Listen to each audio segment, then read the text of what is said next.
네, 이제 인천광역시 수소충전소 구축 사업 시민 설명회를 시작하겠습니다.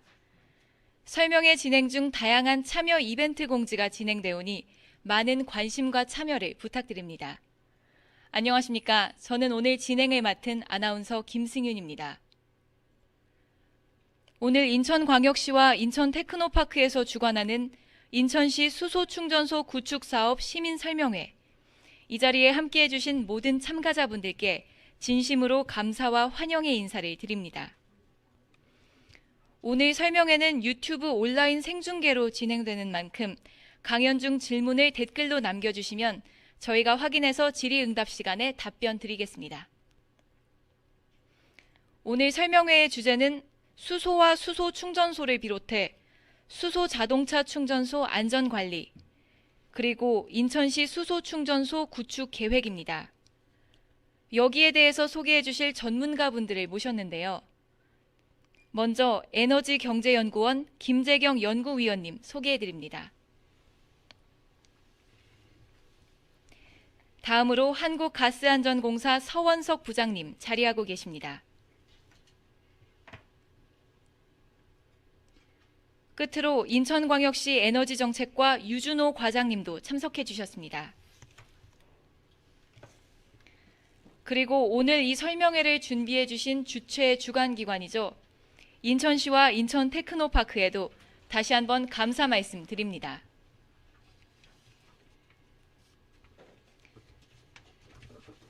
네, 그럼 이제 전문가들의 발표를 준비했는데요. 먼저 첫 번째 발표입니다. 에너지경제연구원의 김재경 연구위원님께서 수소와 수소 충전소라는 주제로 강연을 준비해 주셨습니다. 네, 안녕하십니까. 에너지경제연구원의 김재경입니다. 인천의 수소충전소 구축을 위해서 시민 여러분들의 수소와 수소 충전소에 대한 이해를 돕기 위해서 간략하게 좀 설명을 드리도록 하겠습니다.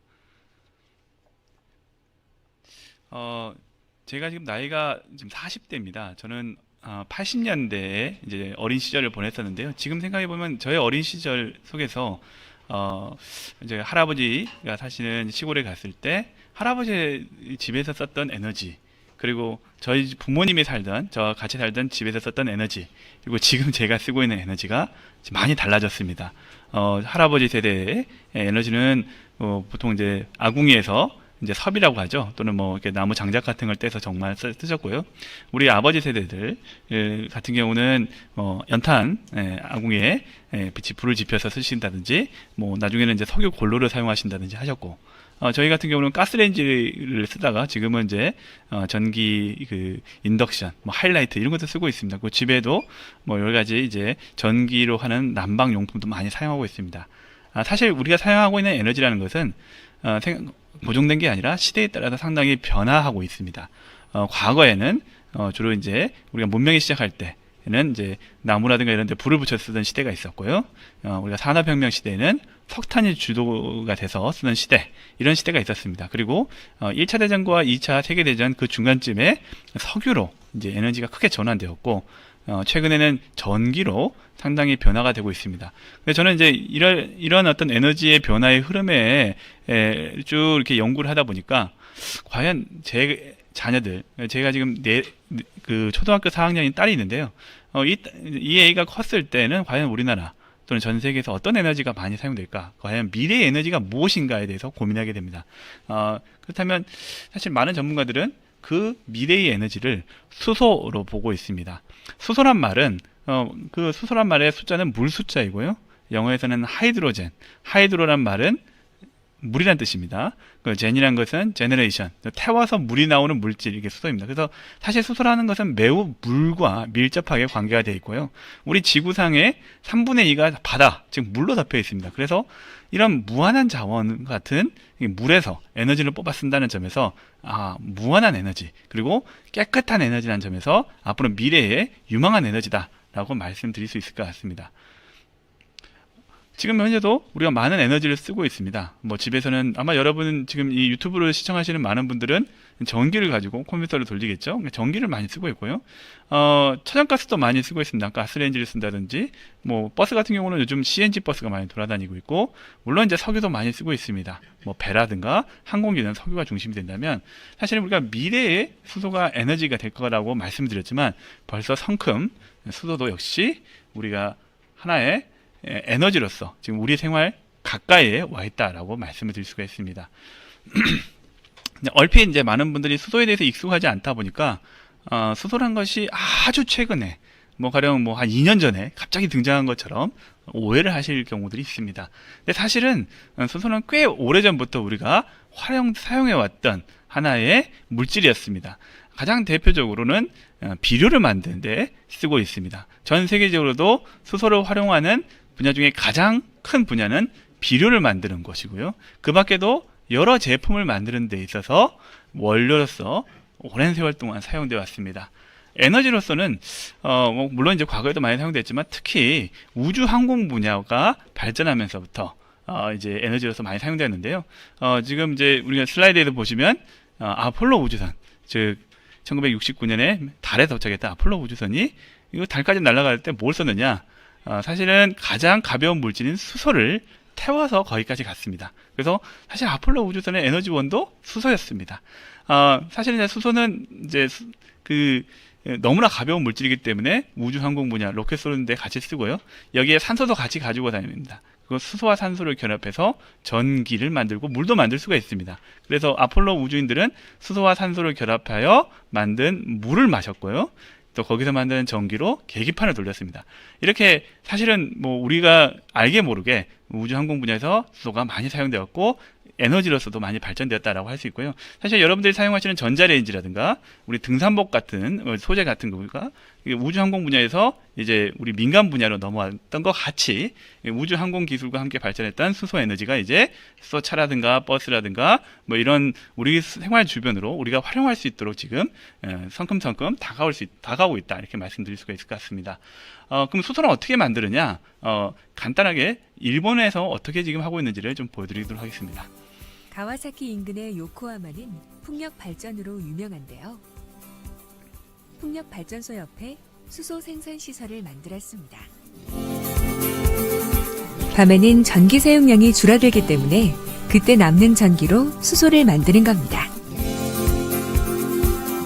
이 수소는 공업단지 구석구석으로 배달돼 수소 지게차에 공급됩니다. 폐플라스틱과 태양광, 풍력 발전을 이용해 수소를 만들고 이 수소를 배달하고 사용하는 한 번도 보지 못한 산업. 새로운 산업은 필연적으로 새로운 일자리를 만듭니다. 일본이 수소 사회로 가는 이유입니다.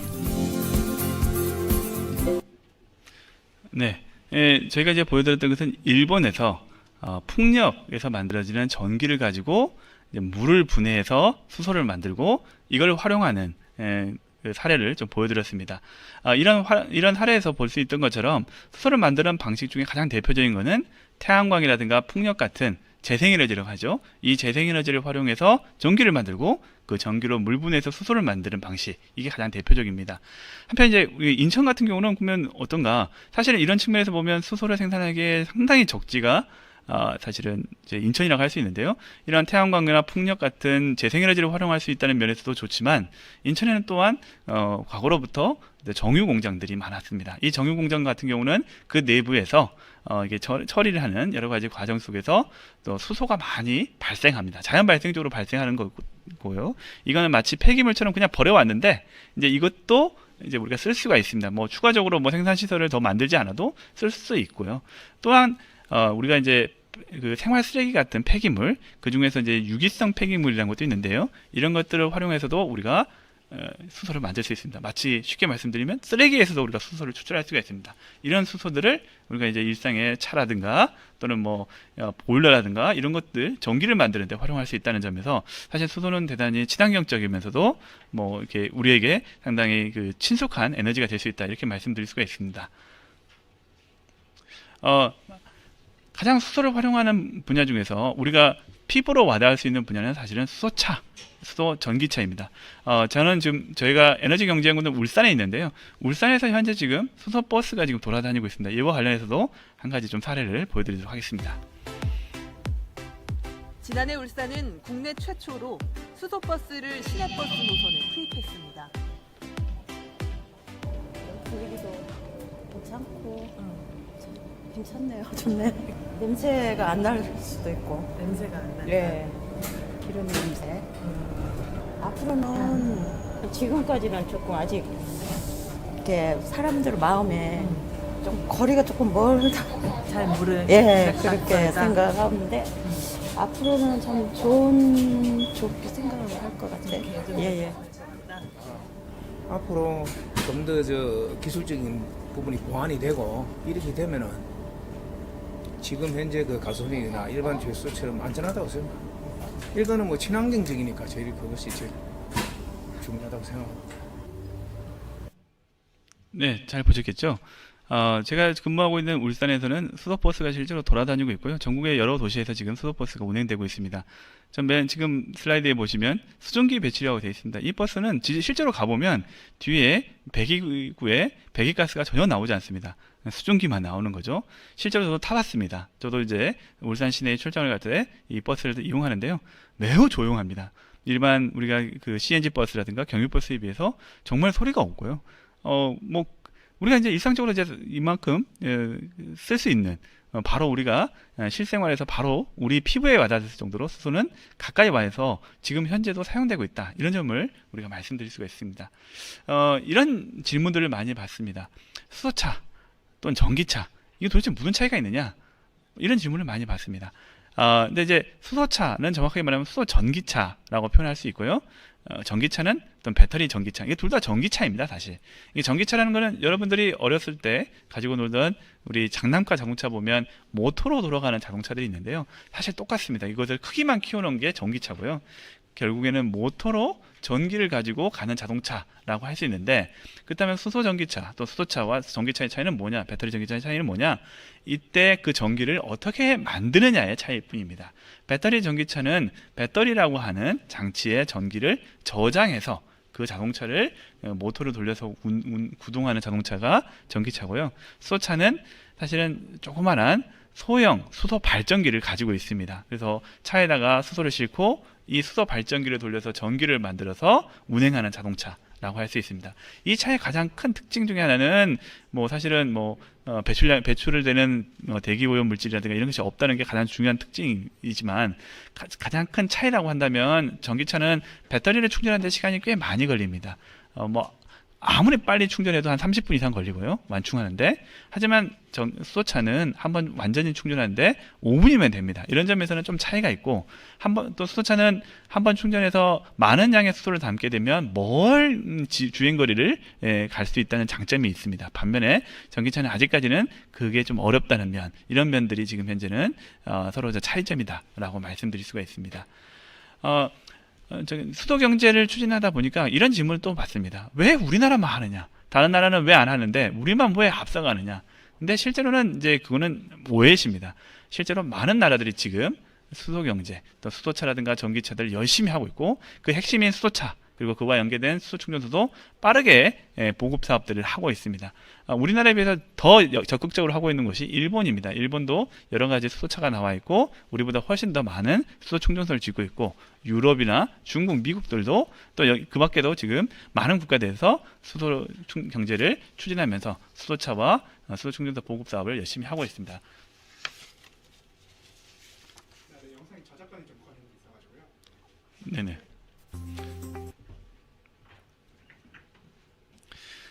근데 결국 이제 수소차를 열심히 보급하려고 하면 한 가지 반드시 필요한 게 있습니다. 바로 수소 충전소입니다. 여러분이 지금 휘발유나 경유 자동차를 타고 다니시면 휘발유와 경유를 주유할 수 있는 주유소가 필요한 것처럼 수소차도 수소를 주유할 수 있는 충전소가 반드시 필요합니다. 이것을 구축을 해줘야 되는데요.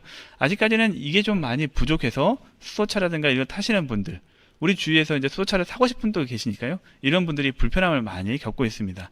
말씀드렸던 것처럼 전 세계적으로 여러 국가들에서 지금 수소차와 수소 충전소를 보급해서 수소 경제를 하려고 한다고 말씀드렸던 것처럼 많은 곳에서 지금 하고 있습니다. 대표적으로 지금 슬라이드에서 보여드리는 곳은 도쿄타워, 그러니까 동경에 있는 가장 핵심적인 랜드마크인 도쿄타워에 수소 충전소가 있습니다. 여기 관광객들 많이 오고요. 저도 일본 출장 가면 가끔씩 가보는데요. 여기에 바로 수소 충전소가 있습니다. 우리나라는 어디 있느냐? 우리나라에는 국회 앞에 지금 현재 충전소가 있습니다. 여기 슬라이드에서 보시는 것처럼 서울 지역에 있는 많은 수소차들이 여기서 충전하기 위해서 줄을 서 있고요. 이 충전소의 위치를 보시면 국회에 있는데요. 국회 앞에 있는데 바로 뒤편이 국회의원회관입니다. 그러니까 국회의원분들이 사무실로 쓰고 있는, 집무실로 쓰고 있는 공간 바로 앞에 있습니다. 사실은 이제 그런 이야기들을 많이 하십니다. 아니, 수소 충전소가 좋다 그러면 높으신 양반들이 먼저 자기 집 근처에다 설치해라, 아니면 자기가 근무하는 곳에 근처에다 설치하라, 그런 이야기들을 많이 하셨고, 우리 이제 국회의원분들께서 그런 이야기에 호응해서 솔선수범하는 차원에서 바로 국회, 바로 자기 집무실 바로 옆에 지금 수소 충전소를 설치해 두고 있습니다. 그만큼 안전하다는 이야기겠죠. 뿐만 아니라 지금 정부 옆에도 있습니다. 정부에 또 높으신 또 고위 공무원들, 뭐 장관님들, 차관님들이 근무하시는 바로 집무실 바로 근방에 수소 충전소가 있어서 바로 지금 운행을 하고 있습니다. 그만큼 안전성에 대해서는 우리가 입증됐다라고 말씀드릴 수 있고요. 또 하나 관광지인 에펠탑에도 수소 충전소가 있습니다. 여기 뭐 파리, 프랑스라든가 프랑스의 파리를 여행하시는 관광객들 또는 출장 가시는 많은 분들이 반드시 가는 곳이죠. 에펠탑. 그곳에 바로 수소 충전소도 있습니다. 그만큼 이게 수소 충전소가 안전하기 때문에 누구나 접근하고 많은 사람이 이용할 수 있는 곳에서 수소 충전소가 이미 구축되어 있다라고 말씀드리고 싶고요. 앞서 설명드린 이런 사례 말고도 사실은 전 세계적으로 여러 군데 수소 충전소를 구축하는 사례들이 있습니다. 가령 마트라든가 보육원 옆, 사실 보육원은 아이들이 있는 곳인데 그 바로 옆에 수소 충전소가 있는 경우도 있고요. CNG 충전소 옆에 또 설치되어 있는 경우도 있습니다. 또는 심지어는 병원 옆에도 설치되어 있는 경우도 있고요. 뭐 실내 물류창고 내에도 설치되어 있는 경우도 있습니다. 그만큼 안전하면서도 뭐 공해물질이라든가 이게 나오지 않기 때문에 누구나 쉽게 이용할 수 있는 그곳에 수소 충전소를 현재 많이 설치하고 있다라고 말씀드리겠습니다. 네, 이상으로서 우리 간략하게 수소와 수소 충전소에 대해서 설명해 드렸습니다. 네, 인천에도 이제 앞으로 수소차도 많이 보급하고 인천의 수소 경제를 위해서 꼭 인천에도 수소 충전소들이 많이 구축될 수 있도록 많은 협조를 좀 부탁드리고 싶습니다. 네, 감사합니다. 네, 감사합니다. 시대에 따라 변화해온 주요 에너지. 이제는 수소의 시대로 접어들었다고 해도 과언이 아닌데요. 오늘 연구위원님께서 수소차를 통해서 일상에서 수소 에너지의 활용에 대해서 잘 짚어주셨습니다. 혹시 들으시면서 질문이 있으시면 댓글로 남겨주시기 바라겠습니다.